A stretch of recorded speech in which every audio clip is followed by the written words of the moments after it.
Bronx. Now I was in prison, I sat in the cell every day, blood. You feel me? You know what I'm saying, blood? I do this for the streets. I do this for New York. I am the Bronx. I'm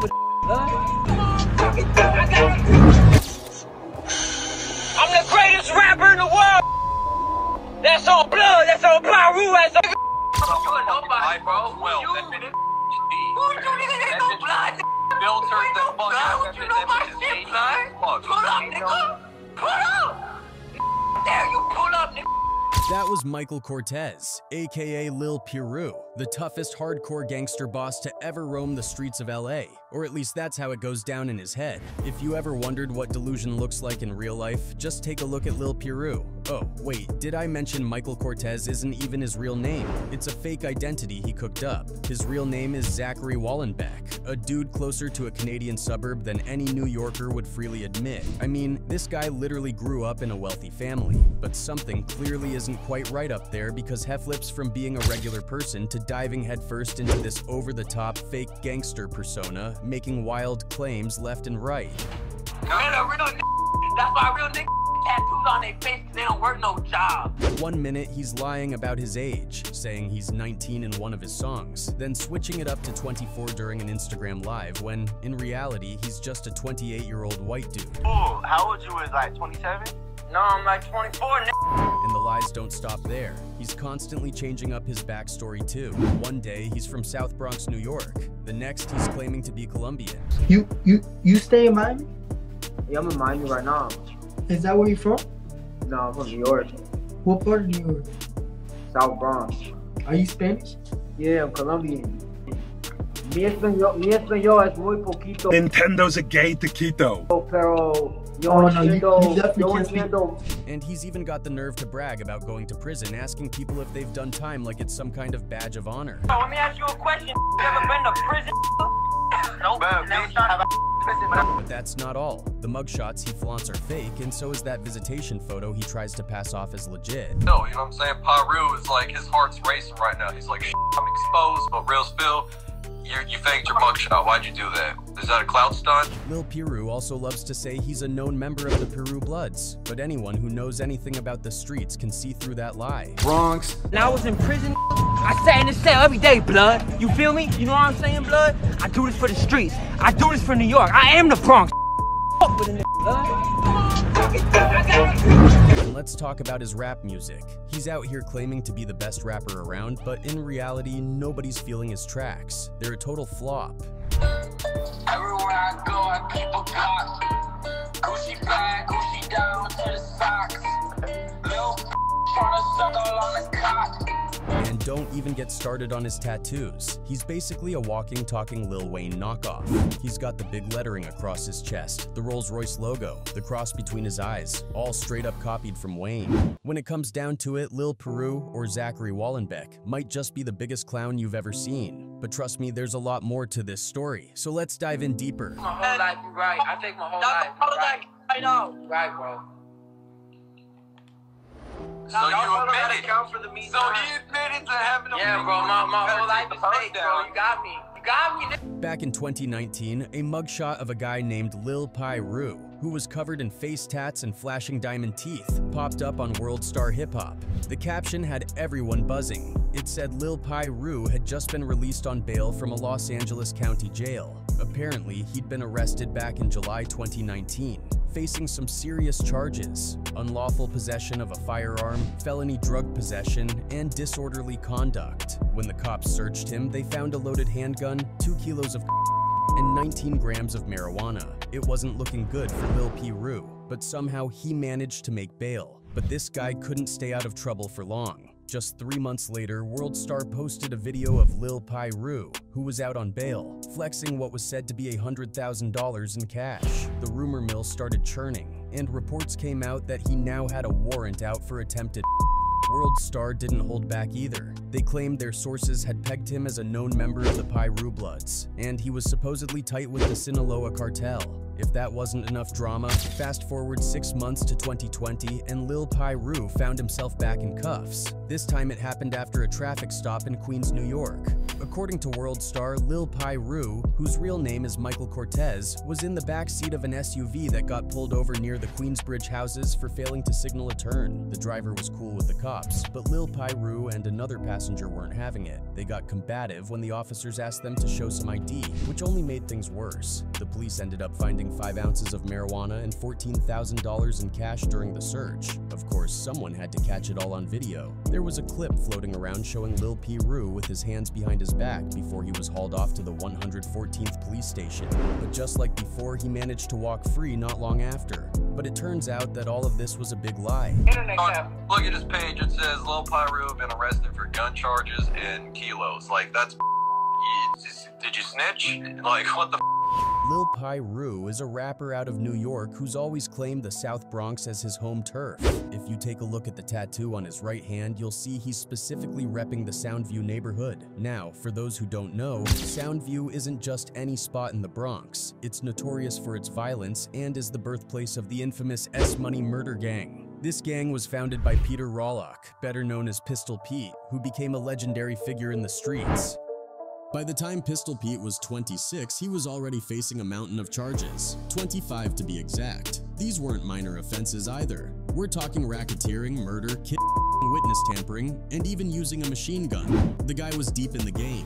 And to top it off, some of the murders he ordered happened while he was locked up, which made the prosecutors demand something extra in his plea deal to avoid the death penalty. They wanted Pete housed in solitary confinement for the rest of his life. Pistol Pete agreed to the deal, and since the late 2000s, he's been serving life plus 105 years in Colorado's federal supermax prison, ADX. After his sentencing, the Bronx police made it clear they weren't playing around. They put up posters in his old neighborhood, sending a message to anyone thinking of living that Pistol Pete lifestyle. This is the kind of environment that Lil Pi Ru is claiming to be from. He's got the South Bronx tatted on his body multiple times, along with symbols showing his Pi Ru blood affiliation. He's proud of where he's from, or at least where he says he's from. But here's the thing. Lil Pi Ru didn't stick around the Bronx. To escape the gritty streets, he moved out west to California, chasing his rap dreams. After running into some legal trouble in Cali, he made another move, this time down to Miami, Florida.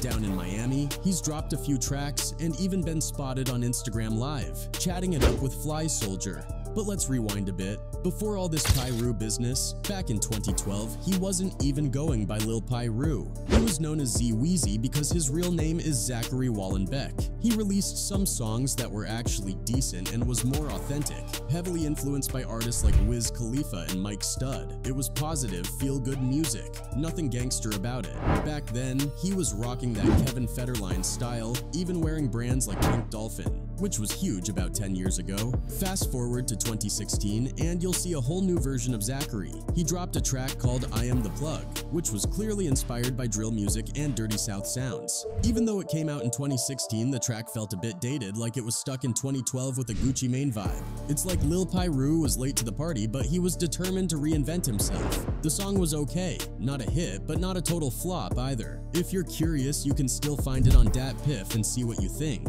But by this time, you could tell from the title alone that Zachary was leaning more and more into that gangster image. Now here's where we've got to call out the BS, because you can only keep up a fake persona for so long before the truth comes to light. So let's take it all the way back to when Lil Pi Ru was just Z-Weezy. The truth is, Zachary Wallenbeck wasn't born in the South Bronx like he claimed. You stay in Miami? Yeah, I'm in Miami right now. Is that where you're from? No, I'm from New York. What part of New York? South Bronx.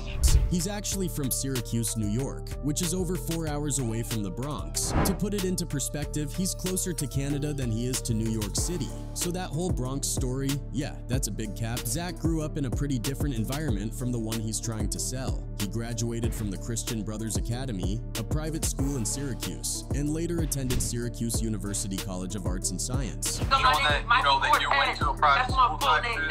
You got exposed for going to a private school. While he was in college, he even got a mention in the school paper when Craig Sean was set to perform at the university. Zach was all hyped about it, saying something like, "Craig Sean is such a big name act now, how could people resist? It's a good opportunity for the school." But not everyone was feeling it. Some students straight up said they don't listen to that type of music, but Zach, or should we say Z-Weezy, was all about bringing a little diversity to the scene. In 2012, Zach dropped his own track under the name Z-Weezy after paying for a feature with another university rapper.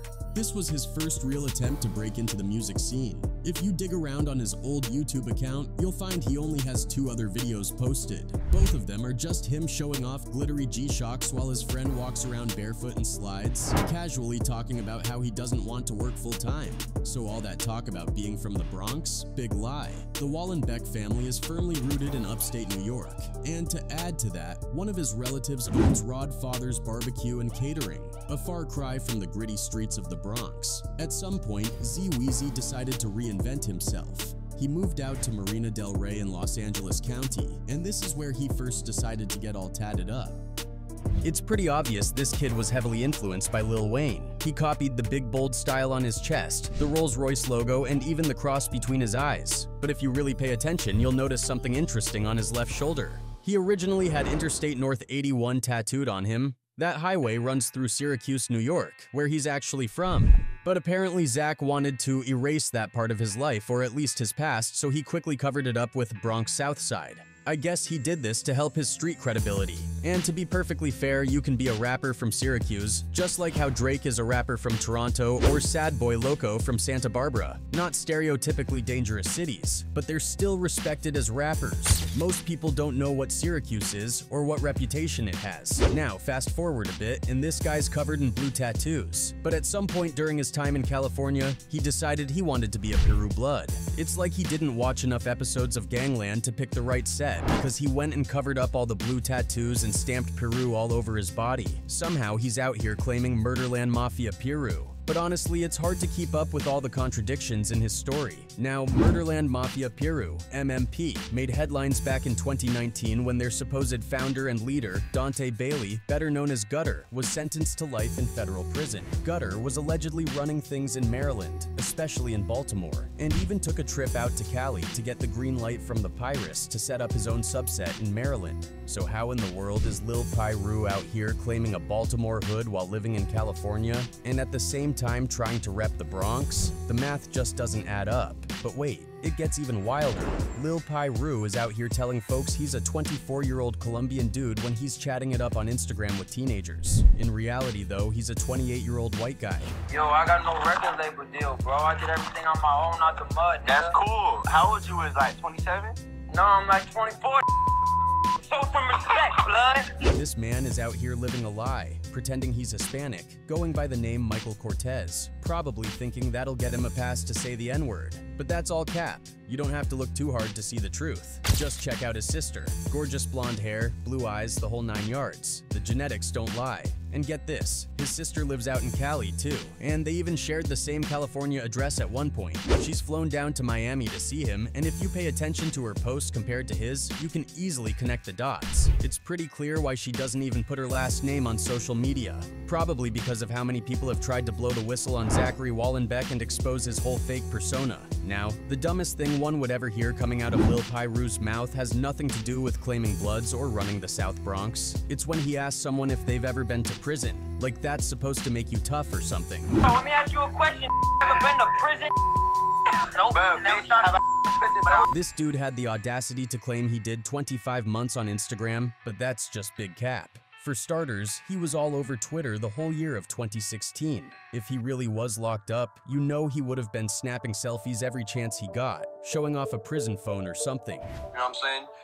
You got exposed, you know, they found out that you actually never been arrested. You know what I'm saying? And let's not even get started on those fake mugshots and that bogus visitation photo. Anybody who knows the game knows that in Los Angeles County Jail, general population inmates wear blue uniforms. High-power inmates and those on keep away, who either pose a threat or need protection, wear orange. Just like Soulja Boy did when he was locked up. Soulja was in PC, same as Suge Knight. So if Lil Pi Ru wasn't smashing anything in jail, he either had to be in PC or he didn't do his homework on how to fake a jail pic.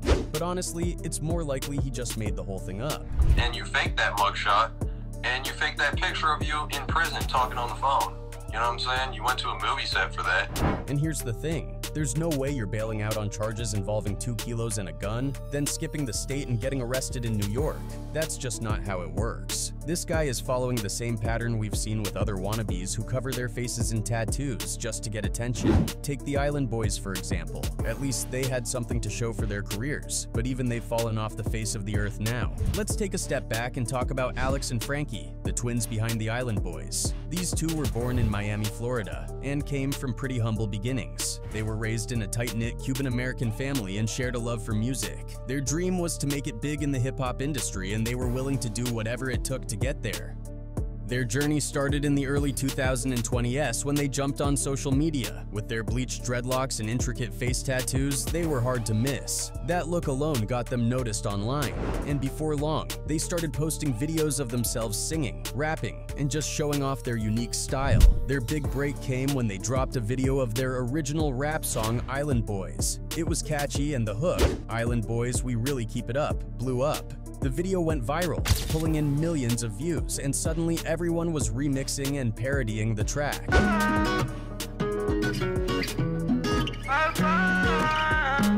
What set the Island Boys apart was their unapologetically flashy style and lyrics that spoke to their rough backgrounds and dreams of making it big. People found them both real and mysterious at the same time. They came across as genuine street kids who somehow managed to capture the digital world's imagination. The twins quickly built a massive following on TikTok and Instagram, and they knew how to cash in on their fame. They started selling merch, promoting nightclub appearances, and collaborating with other influencers. At their peak, they had millions of followers, and their online presence was nothing short of legendary. However, just as quickly as the Island Boys had risen to fame, their decline came even faster. The novelty of their act wore off, and the public grew tired of their repetitive content and one-note style. They tried to keep the momentum going, but every new release just seemed to fall flat, failing to recapture the magic of their breakout hit Island Boys. They tried branching out, vlogging on YouTube, dabbling in reality TV, but nothing seemed to stick.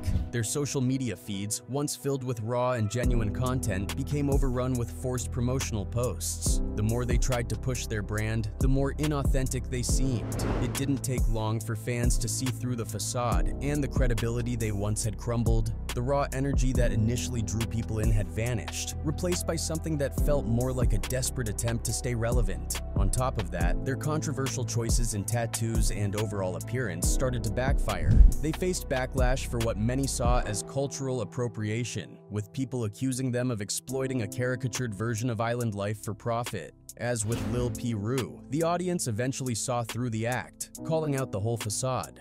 For Lil Pi Ru, the story followed a similar trajectory. After being directly confronted, he pulled back from the spotlight. He stopped going live on Instagram, deleted his music videos, and seemed to realize that whatever he was trying to achieve had failed miserably. It's like he finally understood that the whole gangster persona he was pushing wasn't working, and maybe it was time to move on to something else. But instead of owning up to his past, Piru wanted to reinvent himself again, as if starting fresh would erase everything that came before. He originally began his journey with a frat boy image, then dabbled in Dirty South vibes, and eventually morphed into a 6ix9ine knockoff. So, what's he up to now? Well, he's decided to try his hand at Spanish music, but instead of making something authentic, he's just shouting stereotypical phrases like papi and te amo over the beat. It's cringeworthy to say the least.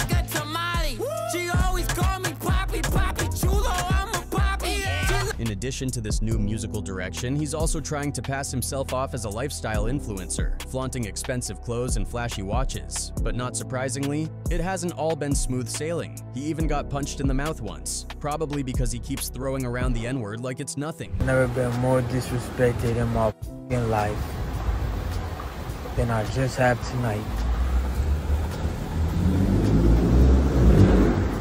Here's a guy who spent the past few years trying to manufacture this gangster persona, sinking tens of thousands of dollars into features and promotions. But for what? The question now is whether he'll regret all of this one day when the money runs out. It's not hard to imagine Piru burning through his inheritance and waking up at 40 with nothing to show for it except some regrettable tattoos and a failed music career. The Spanish music? It's likely to flop just like everything else he's tried. And when that happens, you can bet he'll be on to the next thing, desperately searching for something that sticks. The real tragedy here is that Piru has tried everything, except for being himself.